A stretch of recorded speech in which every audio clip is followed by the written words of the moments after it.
Ազգային ժողովի մեծարգո նախագահ, հարգելի գործընկերներ, սիրելի հայրենակիցներ, քննարկում ենք կառավարության 26-31 թվականների ծրագիրը, չնայած երեք շատ բաների մասին խոսք գնաց, բայց ամեն դեպքում ես մտածում եմ ելույթ ունենամ, թե չէ, որովհետև ընդդիմությունը էլի դահլիճում չի, դեժավյուի նման արդեն ոնց որ սովորական է դառնում, որտեղ ասելիքիս մի ահագին մեծ մաս ուղղված էր իրենց, բայց երևի կլսեն հետո կարձագանքեն։ Ուրեմն մենք արդեն 20 օրից ավել այս դահլիճում զբաղված ենք ազգային ժողովի ձևավորման գործընթացով, բայց փաստացի այս ընթացքում քննարկել ենք ամենատարբեր հարցեր, պատմությունից սկսած մինչև սոցիալ-տնտեսական վիճակ, ու ես մի անգամ էլ էի ասել, այս ընթացքում նաև իրար ուսումնասիրում ենք ու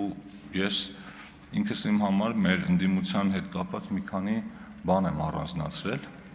Առաջինը հետևյալն է, որ խոսքը հատկապես վերաբերում է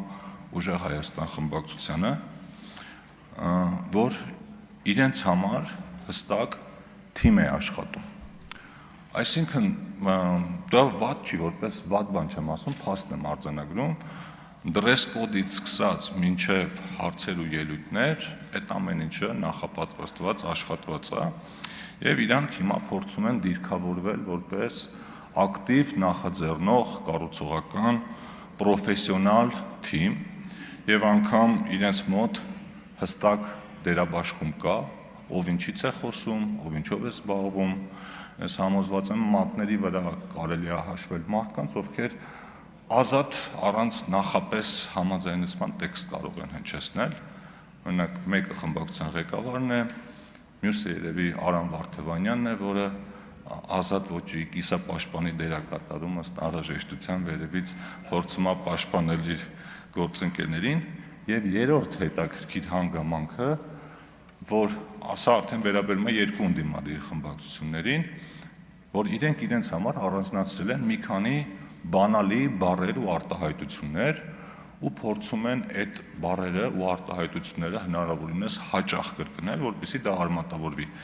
Եթե նախընտրական շրջանում այդ հիմնականում 300,000 ադրբեջանցիների թեման էր, հիմա արդեն այլ թեմաներ են, հիմնականում տնտեսական ոլորտի։ Դե իհարկե այդտեղ կան ուրիշ արտահայտություններ, օրինակ Ալիևյան սահմանադրություն, այդ Հայաստան դաշինքի լիցենզավորված իրավունքն է, իրանք են դա երևի ավելի շատ հաճախ օգտագործվում, կամ ասենք օրինակ ձայների հաշվարկի դադարեցում հունիսի 7-ի գիշերը, այդ էլ ամեն հարմար առիթի ասում են, բայց տնտեսական առումով ամենաշատը խոսվում է պետական պարտքի մասին, աղքատության մասին, ՓՄԶ-ների փակվելու մասին եւ այլն։ Իդեպ Հայկ Ֆարմանյանը, ով էստեղ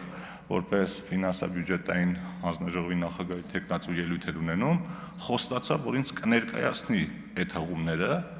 որտեղ նշված է, թե աղբյուրը որտեղ է, որ Հայաստանում մի քանի հազար փոքր բիզնես է բացվել, ինքը ասեց մամուլից եմ կարդացել, ես խնդրեցի, որ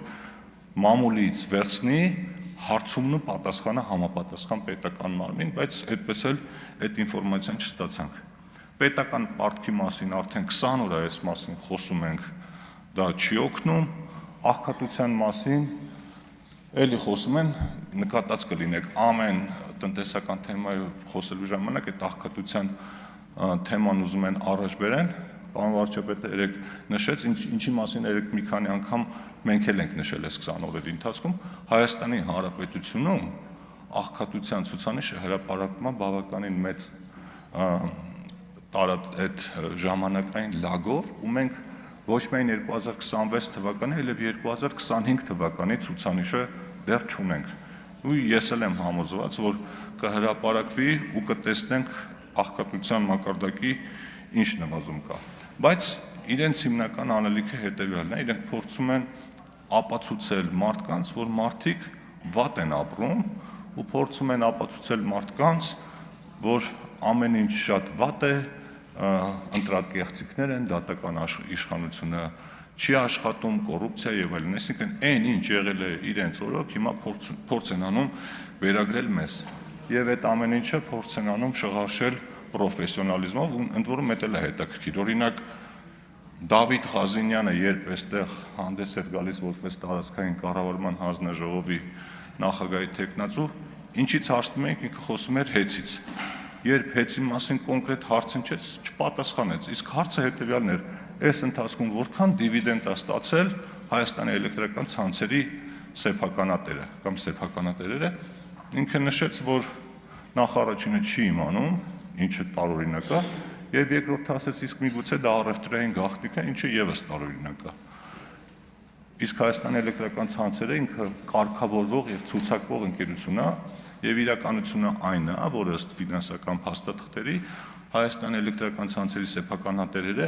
2 անգամ դիվիդենդ են ստացել, եթե չեմ սխալվում 24 եւ 25 թվականներին, ամեն անգամ 11.7 միլիարդ դրամ։ Այսինքն, ընդհանուր առմամբ մոտ 60 միլիոն դոլարի դիվիդենդ են ստացել։ Չգիտեմ ինչի համար այս թիվը չէին ուզում հնչեցնեին։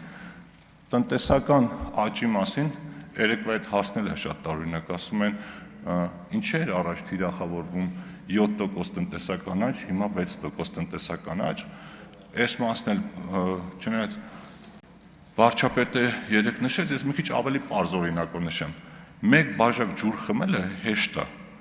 Առաջին բաժակը խմելուց հետո մարդը երկրորդ բաժակն է կարողանում խմի։ Երրորդ բաժակը արդեն մի քիչ դժվար է գնում, չորրորդ բաժակը արդեն մարդը չի խմի, 5-րդ բաժակը արդեն պիտի ստիպեն որ խմի։ Այսինքն ամենակարևորը բազան է, ինչ բազայի վրա է այդ ցուցանիշը հաշվարկվում ու մեր վերջին տարիների տնտեսական աճի հենքի վրա 6% տնտեսական աճ ապահովելը այդ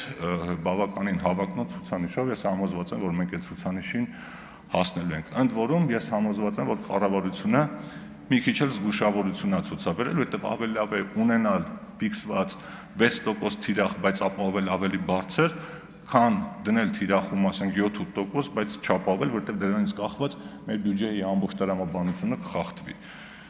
Եվ վերջին բանը, որը բանավեճերի ժամանակ իրենց միշտ ուզում էին ասել, բայց իրենք չեն գալի, հետևյալն է. բյուջեն հոսք է, ոչ թե սնդուկ է, որի մեջ փողեր են դրած, այլ ինչ-որ տարա է, որի մեջ մշտական միաժամանակ մի կողմից փող է լցվում, մի կողմից դուրս է գալիս։ Փողերը լցվում են հիմնականում հարկերի եւ տուրքերի տեսքով եւ դուրս են գալիս ծախսերի տեսքով։ Հիմա ես մեր ընդդիմադիր գործընկերները երկու ֆրակցիաների ուրեմն իրենց նախընտրական թեզերում խոսում էին ծախսերի ավելացման մասին, մեկը ասում էր նվազագույն աշխատավարձը կբարձրացնենք, մեկը ասում էր Դիլիջանի թունելը կսարքենք, մի քանի հատ այդպիսի բաներ կանենք, մյուսը խոսում էր բնակարանային շինարարության մասին, ու մյուս կողմից խոսում էին հարկերի նվազեցման մասին։ Այդ ժամանակ, եթե այդպիսի տրամաբանություն է աշխատում, բյուջեի առաջանում է ճեղք, այսինքն դատարկվում է այդ տարան ու միաժամանակ ասում են, որ պետական պարկ չենք ավելացնելու։ Այս հարցը կարծեմ Տիկին Վարդանյանը տվեց մեր ընդդիմադիր գործիչներից մեկին, պատասխան չհնչեց, իսկ դրա պատասխանը այն է, որ այդ ամեն ինչը պարզ բացատրություն է եւ կոչվում է պոպուլիզմ։ Մենք փառք Աստծո կարողացանք նախընտրական շրջանում մեր հայրենակիցներին համոզել, որ պոպուլիզմը իրենց շահերից ընդհանրապես չի բխում եւ մնացածը, ինչ նախատեսել ենք առաջիկա 5 տարիների համար, ես համոզված եմ, որ լիարժեք իրականություն ենք դարձնելու։ Էլի ասելու բան կար, բայց համոզված եմ առաջիկայում ներկա կլինեն, դեռ առիթ կլինի տետատետ ասելու։ Շնորհակալություն։